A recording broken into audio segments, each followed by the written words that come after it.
நாட்டுப்புற வைத்தியம் என்பது நம் முன்னோர்கள் தலைமுறைகள் கடந்தும் பின்பற்றிய பாரம்பரிய மருத்துவ முறையாகும்.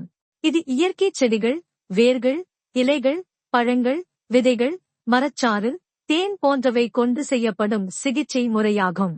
நாட்டுப்புற வைத்தியத்தின் சிறப்புகள்: இயற்கையில் கிடைக்கும் மூலிகைகள், செடிகள், மருந்து பொருட்கள் பயன்படுத்தப்படுகின்றன. உடலுக்கு தீங்கு விளைவிக்கும் பக்கவிளைவுகள் குறைவாக இருக்கும். ஒவ்வொரு நோயுக்கும் தனித்தனி மூலிகைகள் மற்றும் முறைகள் உண்டு.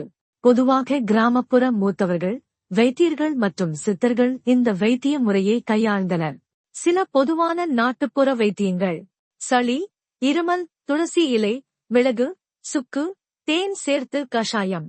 வயிற்று வலி, பெருங்காயம் வெந்நீரில் கலந்து குடித்தல். காய்ச்சல், நீர்மோர், சுக்கு, மிளகு, இலவங்கப்பட்டை கஷாயம். வெட்டு, காயம், மஞ்சள் தூள் அல்லது கரிசலாங்கண்ணி இலைச்சாறு தடவுதல். புண்கள், வேப்பிலை பேஸ்ட் தடவுதல். கவனிக்க வேண்டியவை: நாட்டுப்புற வைத்தியம் பல நேரங்களில் பயனுள்ளதாக இருந்தாலும் பெரிய நோய்களுக்கு மருத்துவர் ஆலோசனை அவசியம். அளவுக்கு அதிகமாக மூலிகைகள் பயன்படுத்தினால் தீமையும் உண்டு. சரியான வைத்தியர் வழிகாட்டுதலின் பேரில் பின்பற்றுவது நல்லது. நன்றி, வணக்கம். இது வேர்ல்ட் தமிழ் மீடியா.